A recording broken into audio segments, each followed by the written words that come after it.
করতেছে, আমি শুয়ে পড়তে দেখতে পারিনি। আমার ভেতরটা অনেক কষ্ট, আমি জানি না কোনো কিছু, কোনো অপরাধে জেল কাটলাম কিছুই বুঝি না 16টা বছর। আমার ছোট একটা ভাই রেখে আসছিলাম, সে ভাইটাও মারা গেছে, আমি দেখতে পারি নাই। 22 বছরের ভাই আমার অ্যাক্সিডেন্ট হয়ে মারা গেছে।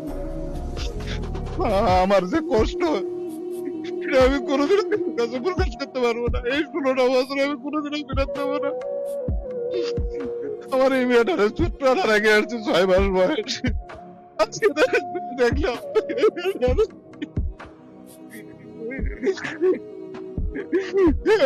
আমার ওয়াইফ অনেক কষ্ট করে গার্মেন্টসে চাকরি করে মেয়েটা রাত 12টা পর্যন্ত। আমার এই wife, আমার স্ত্রী রাত 12টা পর্যন্ত গার্মেন্টসে ডিউটি করে, আমার খুব বাইরে যায়, আমি সহ্য করতে পারি না।